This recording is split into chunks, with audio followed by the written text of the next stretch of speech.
뇌출혈은 단순한 질환이 아닙니다. 한 번 발생하면 삶 전체를 바꿔버릴 수 있는 사건입니다. 그런데 중요한 사실이 하나 있습니다. 뇌졸중은 갑자기 생기는 병이 아니라 오랜 시간에 걸쳐 위험 요인이 쌓여 만들어지는 결과라는 점입니다. 오늘은 뇌출혈이 왜 그렇게 치명적인지, 동맥경화는 어떻게 만들어지는지, 그리고 우리는 무엇을 관리해야 하는지, 이 세 가지를 하나의 흐름으로 정리해 보겠습니다. 뇌출혈은 왜 이렇게 치명적일까요? 뇌출혈의 사망률은 약 40%, 뇌경색은 약 5%. 이 차이는 단순한 숫자가 아닙니다. 뇌출혈은 발생 순간부터 3중 손상이 시작되기 때문입니다. 뇌의 취약성. 뇌는 근육처럼 단단하지 않습니다. 압력에 약하고 비중이 물과 거의 같습니다. 작은 혈관이 터져도 혈액이 빠르게 퍼지면서 큰 혈종이 되기 쉽습니다. 그리고 뇌세포는 우리 몸에서 가장 약한 세포입니다. 외부 침입이 발생하면 가장 먼저 죽습니다. 뇌출혈의 3중 손상. 여기서 중요한 건 뇌출혈은 단순히 피가 난다로 끝나는 사건이 아니라는 겁니다. 피가 나는 순간부터 세 가지 손상이 동시에 시작됩니다. 첫 번째는 물리적 압력입니다. 두개골 안은 이미 꽉 차 있습니다. 그 안에서 피가 새어나오면 그 피가 공간을 차지하면서 주변 뇌 조직을 밀어냅니다. 풍선이 안에서 부풀어 오르는 것처럼 정상 뇌를 눌러버리는 겁니다. 이 압박 자체가 첫 번째 손상입니다. 두 번째는 화학적 손상입니다. 혈액은 혈관 안에 있을 때는 생명을 유지하는 물질이지만 혈관 밖으로 나오면 상황이 달라집니다. 헤모글로빈, 트롬빈 같은 혈액 성분이 신경 조직을 자극하고 손상시킬 수 있습니다. 즉, 피 자체가 주변 세포의 독성처럼 작용할 수 있다는 겁니다. 세 번째는 과잉염증 반응입니다. 몸은 혈관 밖으로 나온 피를 정상적인 상황이 아니라고 인식합니다. 그래서 백혈구가 몰려들어 반응합니다. 문제는 이 반응이 과해질 경우 손상 부위를 치우는데 그치지 않고 정상 조직까지 함께 공격할 수 있다는 점입니다. 그래서 뇌출혈은 압박으로 한 번, 독성으로 또 한 번, 염증으로 다시 한 번, 겹겹이 손상이 진행됩니다. 이 구조 때문에 뇌출혈은 뇌경색보다 훨씬 치명적인 겁니다. 치료가 어려운 이유. 복강출혈, 즉 배 안에서 피가 나는 경우는 수술로 직접 지혈하거나 손상 부위를 꿰맬 수 있습니다. 하지만 뇌는 다릅니다. 뇌를 열고 닦아내는 순간 정상 조직까지 손상됩니다. 뇌는 구조적으로 매우 섬세하기 때문에 출혈을 물리적으로 제거하는 데 한계가 있습니다. 염증과 부종을 조절하고 몸의 회복 과정을 돕는 치료가 중요합니다. 그래서 뇌출혈은 치료가 어렵고 한 번 발생하면 손상이 겹쳐 진행됩니다. 그런데 여기서 또 하나 중요한 게 있습니다. 출혈이 어디에서 발생하느냐에 따라 위험도와 경과가 달라진다는 점입니다. 뇌출혈은 크게 두 가지로 나눌 수 있습니다. 첫 번째는 뇌실질 출혈입니다. 뇌 조직 안에 작은 혈관이 터지는 경우입니다. 두 번째는 지주막하 출혈입니다. 뇌 바깥쪽에 큰 혈관이 터지는 경우로 사망률이 40에서 50%에 이르고 40, 50대에서도 급사를 유발할 수 있습니다. 즉, 뇌출혈은 단순히 피가 난다는 사건이 아닙니다. 출혈이 어디에서 발생했는지, 어떤 혈관이 터졌는지에 따라 위험도와 경과는 크게 달라집니다. 뇌출혈은 압박, 혈액 성분의 독성 반응, 그리고 염증 반응이 동시에 진행되는 복합적인 손상의 과정입니다. 게다가 뇌는 구조적으로 출혈을 물리적으로 씻어내거나 단순히 복구하기가 매우 어렵습니다.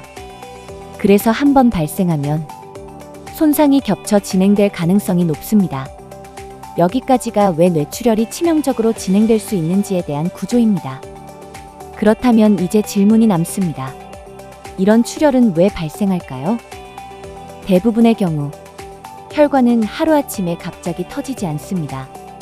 오랜 시간에 걸쳐 반복적인 손상을 받고 탄성이 떨어지고 구조적으로 약해지는 과정을 거칩니다.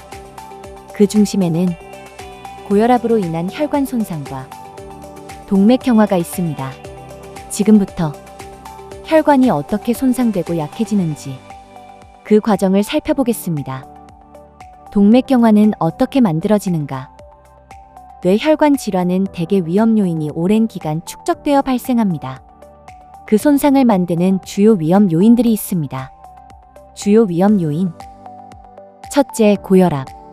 고혈압은 혈관 안쪽 벽에 계속해서 압력을 가합니다. 마치 수도관의 높은 수압이 계속 걸리는 것처럼 혈관벽에 미세한 상처를 만들 수 있습니다. 둘째, 당뇨. 당뇨는 혈관을 더 쉽게 손상되게 만들고 염증 반응을 악화시킬 수 있습니다. 혈당이 높게 유지되면 혈관 내피 기능이 떨어질 수 있습니다. 셋째, 흡연과 불균형한 식습관. 흡연과 불균형한 식습관은 혈관 안쪽 벽을 자극하고 산화 스트레스를 증가시켜 혈관 손상을 촉진할 수 있습니다. 넷째, 콜레스테롤. 콜레스테롤, 특히 LDL 콜레스테롤은 손상된 혈관 부위에 쌓이면서 기름때처럼 덩어리를 만들 수 있습니다. 이 덩어리를 죽상경화반, 즉 플라크라고 합니다. 이러한 과정이 반복되면 혈관은 점점 좁아지고 단단해지며 동맥경화가 진행됩니다. LDL 콜레스테롤이란 콜레스테롤은 기름 성분입니다. 하지만 혈액은 물이기 때문에 콜레스테롤은 단독으로 이동할 수 없습니다. 그래서 운반 단백질에 실려 이동하는데 그중 하나가 LDL 콜레스테롤입니다. 쉽게 말해 콜레스테롤이 화물이라면 LDL은 그 화물을 싣고 이동하는 운반차입니다. 문제는 LDL 수치가 높아지면 이 콜레스테롤이 손상된 혈관벽 안쪽에 쌓일 가능성이 커진다는 점입니다. 이 과정이 반복되면 혈관벽 안에 지방 성분이 쌓이고 염증 반응이 동반되며 결국 동맥경화가 진행됩니다. 그래서 LDL을 흔히 나쁜 콜레스테롤이라고 부릅니다. 동맥경화 진행 과정. 먼저 혈관 안쪽 벽에 미세한 상처가 생깁니다. 그리고 그 상처난 부위에 LDL 콜레스테롤이 달라붙어 쌓이기 시작합니다. 이를 치우기 위해 우리 몸의 청소 역할을 하는 면역 세포가 몰려들지만 이 세포들이 콜레스테롤을 먹어치우는 과정에서 오히려 안에 기름 성분을 쌓게 됩니다. 이 과정이 반복되면 혈관 안에서는 염증이 계속 이어지고 수년에 걸쳐 점점 두꺼운 덩어리가 만들어집니다. 이 덩어리를 죽상경화반, 즉 플라크라고 합니다. 문제는 이 플라크가 터질 경우입니다. 몸은 이를 상처로 인식하고 혈소판이 모여 피떡, 즉 혈전을 만듭니다. 그리고 이 혈전이 혈관을 막으면 그 부위로 혈액이 흐르지 못하게 되고 그 결과 뇌경색이 발생할 수 있습니다. 동맥류.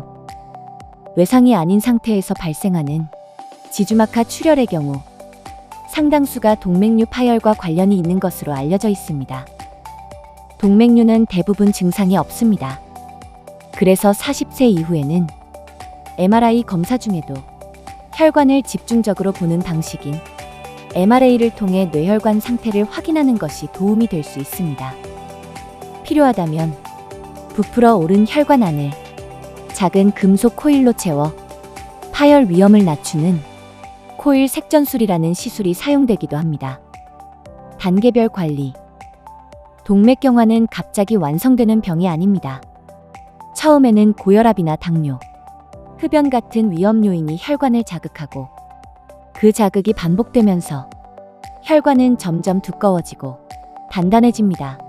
그리고 그 변화가 오래 지속되면 출혈이나 혈관 막힘 같은 사건으로 이어질 수 있습니다. 하지만 이 과정은 천천히 진행됩니다. 위험 요인을 조기에 관리하면 혈관 손상이 쌓이는 속도를 늦출 수 있고 이미 변화가 시작되었더라도 관리 여하에 따라 위험은 달라질 수 있습니다. 결국 중요한 것은 방향을 바꾸는 시점입니다. 뇌혈관 질환 예방 수칙. 예방은 복잡하지 않습니다. 생활 속에서 혈관의 부담을 덜어주는 선택을 반복하는 것입니다. 식사는 균형을 중심에 두고 체중이 급격하게 오르내리지 않도록 관리합니다. 운동은 과격할 필요가 없습니다. 규칙적으로 몸을 움직이는 습관이 중요합니다. 또한 자신의 수치를 아는 것이 필요합니다. 콜레스테롤, 혈당, 혈압을 정기적으로 점검하고 변화를 방치하지 않는 태도가 중요합니다.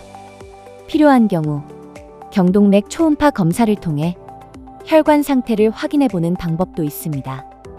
결국 예방은 특별한 기술이 아니라 관리의 지속성입니다. 건강을 지키는 작은 루틴. 우리가 할 수 있는 일은 거창하지 않습니다.